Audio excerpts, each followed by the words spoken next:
Alhamdulillah, nous avons élaboré une feuille de route concernant l'hydrogène pour qu'on puisse être parmi les premiers pays qui sont dans la course dans cette nouvelle forme d'énergie et qui permettra bien sûr, en plus d'avoir de l'énergie, d'avoir bien sûr d'autres dérivés qui sont demandés aujourd'hui dans l'industrie et même dans d'autres domaines. Nous avons élaboré cette feuille de route et bien sûr nous avons besoin que tout le monde soit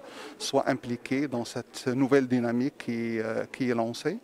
donc que ce soit dans le secteur public ou dans le secteur privé et même les universités et les bailleurs de fonds. C'est pourquoi nous avons décidé de créer cette plateforme un cluster donc de l'hydrogène, à l'instar du cluster du solaire, qui permettra bien sûr de proposer des réformes dans tout ce qui est climat des affaires pour attirer les investissements nationaux et internationaux, permettra bien sûr de développer des incentives et des facilités pour qu'on puisse accompagner les investisseurs et même pour qu'on puisse avoir leur point de vue sur leurs expériences, que ce soit à l'international ou à l'échelle nationale. Ce qui est certain, c'est que notre pays, alhamdoulilah, a des potentialités énormes en la matière,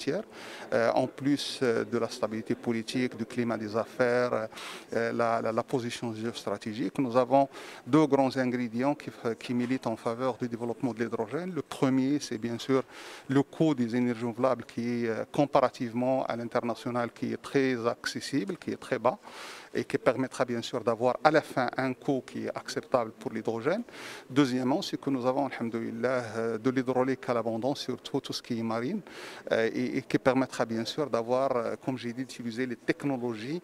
d'électrolyse qui permettra donc de produire de l'hydrogène. Donc nous avons tous les ingrédients pour qu'on puisse capter des investissements. Nous avons déjà bien sûr reçu pas mal d'investisseurs nationaux et internationaux qui sont concernés et qui sont concernés